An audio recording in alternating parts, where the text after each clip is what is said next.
yetti kunning sultoni.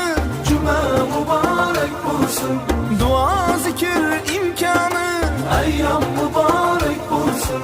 yetti kunning sultoni. Cuma mübarek olsun, Duo zikr imkoni, ayyam mübarek olsun.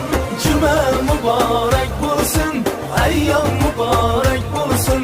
Ulug' kunning fayzidan ko'ngillar nurga to'lsin. Cuma muborak